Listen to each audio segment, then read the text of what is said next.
ராம் ராம். மார்கழி மாதம் பெருமாளுக்கு உகந்த ஒரு மாதம்.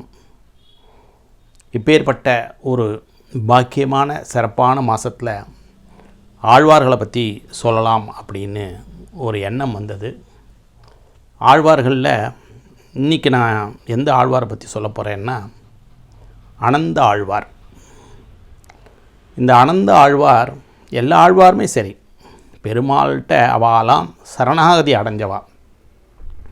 நம்முடைய பக்தி எல்லாமே பார்த்தீங்கன்னா ஏதாவது ஒரு பலனை எதிர்பார்த்து போவோம்.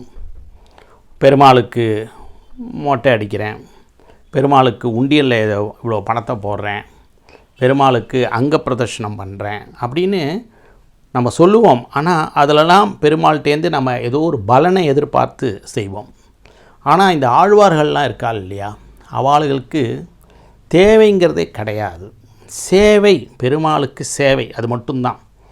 அவளுக்கு தனக்குன்னு எந்த தேவையுமே கிடையாது. பெருமாளுக்கு சேவை செய்யணும் அப்படிங்கிறபோது சரணாகதித்துவம் ஆட்டோமேட்டிக்காக அங்கே வந்து விடுறது. அதனால் பெருமாள் என்ன பண்ணுறார், மகிழ்ந்து பக்தனின் மனம் அறிந்து நேரடியாக காட்சி கொடுக்குறார். அதெல்லாம் எப்பேற்பட்ட ஒரு பாக்கியம். அந்த வரிசையில் இன்றைக்கி நம்ம அனந்த ஆழ்வாரை எடுத்துப்போம். அனந்த ஆழ்வார் மைசூர் பக்கத்தில் இருக்கிற ஸ்ரீரங்கப்பட்டினம் உங்கள் எல்லாருக்குமே தெரியும். அதுக்கு பக்கத்தில் இருக்கிற ஒரு கிராமம் சிறுபுத்தூர் அப்படிங்கிற ஒரு கிராமம். 1054ஆம் வருடம் பிறந்தார். கிட்டத்தட்ட ஒரு ராமானுஜர காலம்தான் அவருடைய காலமும். பெருமாள்கிட்ட பக்தி, அதே நேரத்தில் ராமானுஜரம் குருவிடம் ஒரு சிறந்த ஒரு பக்தியும் கொண்டிருந்தார். ராமானுஜர் ஒரு நாள் திவ்ய பிரபந்தத்தை தன்னுடைய சீடர்களிடத்தே விளக்கி கொண்டிருக்கின்றார். அப்பொழுது நம்மாழ்வாரோட திருவாய் மொழியிலேருந்து ஒரு பாசுரத்தில் சிந்து பூ மகிழும் திருவேங்கடத்து என்ற வரிக்கு விளக்கம் சொல்கிறார்.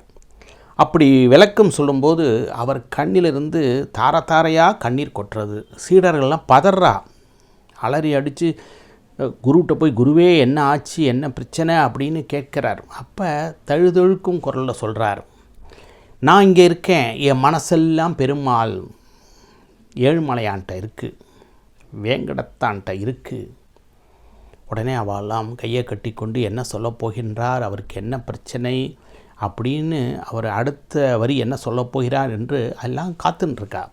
அப்போ சொல்கிறார், அந்த வேங்கடமுடையானுக்கு அங்கே நிறைய பூக்கள், அந்த மலையில் நிறைய பூக்கள் எல்லாம் பூத்து அப்படியே நிலத்தில் போய் விழுந்துடுறது. அதெல்லாம் எடுத்து கட்டி பூமாலை ஆக்கி அந்த வேங்கடத்தானுக்கு மாலையாக போடுறதுக்கு ஆள் யாருமே இல்லை, அந்த சேவை செய்வதற்கு ஆள் யாருமே இல்லை அப்படின்னு வருத்தத்தோட ராமானுஜர் சொல்கிறார். அப்போ சீடர்களில் ஒருத்தர் தான் அனந்த ஆழ்வார். அவர் போய் ராமானுஜர்கிட்ட சொல்கிறார், நீங்கள் உத்தரவு கொடுத்தா நான் அந்த திருப்பதிக்கு சென்று ஏழுமலையானுக்கு வேங்கடத்தானுக்கு அந்த சேவையை நான் செய்கிறேன், அந்த கைங்கரியத்தை நான் செய்கிறேன் அப்படின்னு சொல்கிறார். ராமானுஜரும் ஆனந்தப்பட்டு சரி நீ போய் வா அப்படின்னு அவரை அனுப்புகின்றார். அனந்த ஆழ்வார் அவருடைய மனைவி அப்பொழுது கர்ப்பிணியாக இருக்கா. அந்த மனைவியை கூட்டிண்டு திருப்பதி மலைக்கு செல்கின்றார். ஒரே காடு, உங்கள் எல்லாருக்குமே தெரியும். இப்பயே இப்படி இருக்குன்னா 1000 வருடங்களுக்கு முன்னே அது எப்படிப்பட்ட ஒரு காடாக இருக்கும். போகிற வழியிலெல்லாம் நிறைய பூக்களை பார்க்குறார். ஆனால் அந்த பூக்கள்லாம் அங்கொரு இடம் இங்கொரு இடமாக சிந்தி கிடக்கின்றது. அப்போ அவருக்கு தோன்றுறது, நல்ல செழுமையாக இந்த மலையில் எல்லாமே பூக்கள்லாம் வளருது, நாம் ஏன் ஒரு நந்தவனத்தை இங்கே உருவாக்கக்கூடாது அப்படின்னு சொல்லிட்டு என்ன பண்ணுறார், தன்னுடைய மனைவியை கூட்டிகிட்டு அடுத்த நாள்லேருந்து ஒரு நிலப்பகுதியை ஒரு கடப்பாறையை வச்சு சீர் செய்கிறார். சீர் செஞ்சு அங்கே பூச்செடியெல்லாம் வைக்கலாம், அப்புறம் தண்ணி ஊற்றி வளரும், ஒரே இடத்துலேருந்து பெருமாளுக்கு கொண்டு போய் சேர்க்கலாம் அப்படின்னு சொல்லிட்டு ஒரு நிலத்தை சமச்சீர் செய்கின்றார் தன்னுடைய கடப்பாறையால். அந்த சீர் செய்யும்போது அங்கே மண் இருக்கும் இல்லையா, அந்த மண்ணெல்லாம் எடுத்து இன்னொரு இடத்துல கொண்டு போய் கொட்டணும். அந்த கர்ப்பிணி மனைவி இருக்கா இல்லையா, அவள் அந்த சேவையை பணியை செய்கிறாள். இவர் வந்து ஒரு சின்ன கூடை மாதிரி இருக்குது, அதில் அந்த மண்ணை கொடுக்குறார். அந்த மண்ணை அவருடைய மனைவி கொண்டு போய் இன்னொரு இடத்துல கொட்டி விட்டு வருகின்றார். அப்போ தான் எப்படிப்பட்ட பக்தனுக்கு ஒரு பெருமாள் தன்னுடைய பற்றி நாம் சொல்லணுமா? நம்மளுடைய ஒவ்வொரு செயலையும் அவர் பார்த்து கொண்டு தானே இருக்கின்றார். இந்த ஆனந்தாழ்வாரும் அவருடைய மனைவியும் செய்யும் சேவையை அவர் பார்த்து கொண்டிருக்கின்றார். அப்பொழுது ஒரு லீலையை செய்ய வேண்டும் என்று அவருக்கு தோன்றுகின்றது. அதே நேரத்திலே அந்த ஆனந்த ஆழ்வார்க்கு காட்சியும் கொடுக்கணும். உடனே பெருமாள் அந்த செயலிலே இறங்கின்றார். என்ன செய்கின்றார்? ஒரு சிறுவனாக உருவெடுத்து அந்த அவருடைய மனைவி இடத்திலே சென்று, அம்மா நீங்கள் கர்ப்பிணியாக இருக்கின்றீர்கள், நீங்கள் இதை சுமந்து கொண்டு இன்னொரு இடத்திலே இந்த மண்ணை கொட்ட வேண்டாம், அந்த காரியத்தை நான் செய்கின்றேன், நீங்கள் எடுத்து கொடுங்கள், நான் போய் கொட்டி விட்டு வருகின்றேன் என்றார். ஸோ இப்போ இந்த சிறுவன் மண்ணை எடுத்து கொண்டு போய் கொட்டுகின்றான். இந்த ஆனந்த ஆழ்வாரோ அதை கவனிக்கவில்லை. அவர் மாட்டுக்கு கோடாரியால் மண்ணை, அந்த கடப்பாறையால் மண்ணை சிதைத்து ஒரு சமப்படுத்திட்டு அப்படியே கூடையில் போடுறார். அடுத்து என்ன நிகழ்வு நடக்கின்றது என்பதை அவர் கவனிக்கவில்லை. ஒரு 10-15 நிமிடங்கள் கழித்து தான் பார்க்கின்றார், விறுவிறு என்று இந்த கூடை திரும்பி வருகின்றது என்று பார்க்கின்றார். அப்பொழுதுதான் அந்த சிறுவன் அந்த மண்ணை சுமந்து கொண்டு வேறொரு இடத்திலே போடுவதை அவர் பார்க்கின்றார். மனைவிடத்தில் கேட்கின்றார், அது யார் அந்த சிறுவன் என்று. அப்பொழுது அந்த அவருடைய மனைவி விஷயத்தை சொல்கின்றார். அந்த சிறுவன் தானாக முன்வந்து இந்த காரியத்தை செய்கின்றான் என்று. அப்பொழுது ஆனந்த ஆழ்வார் சொல்கின்றார், இந்த காரியத்தை, இந்த கைங்கரியத்தை, இந்த சேவையை என்னிடத்தில் குரு ராமானுஜன் அவர்கள் ஒப்படைத்திருக்கின்றார். இந்த பெருமாளுக்கு செய்ய வேண்டிய இந்த காரியத்தை, கைங்கரியத்தை, சேவையை நான் வேற யாருக்கும் பகிர்ந்து கொடுக்க மாட்டேன். நீ என் மனைவி, என்னுடைய இன்னொரு பாதி, அதனால் நீ செய்யலாம், வேறு யாருக்கும் இந்த சேவையை நாம் பகிர்ந்து அளிக்கக்கூடாது என்று சொல்லிவிட்டு அந்த சிறுவனிடத்திலே சென்று சொல்கின்றார், அப்பா தம்பி, நீ இந்த காரியத்தெல்லாம் செய்ய வேண்டாம், நாங்கள் 2 பேருமே செஞ்சுப்போம், நீ உன் வேலையை போய் பார் அப்படி என்று சொல்கின்றார். ஆனால் அந்த சிறுவன் அதை கேட்க மாட்டேன் என்கிறான். இல்லை இல்லை, நானும் இந்த காரியத்தில் பங்கு கொள்வேன் என்று சொல்கின்றான். அப்போ இவருக்கு சட்டென்று கோபம் வருகின்றது. தன் கையில் இருந்த கடப்பாரியை அப்படி அடிப்பது போல ஓங்குகின்றார். அந்த நேரத்திலே அவர் கையிலிருந்து அந்த கடப்பாரி தவறி அந்த சிறுவனின் முகவாய்க்கட்டையில் இந்த இடத்திலே விழுந்து ரத்தம் கொட்டுகின்றது. அப்பொழுது ஆனந்த ஆழ்வார் பதறி விடுகின்றார்.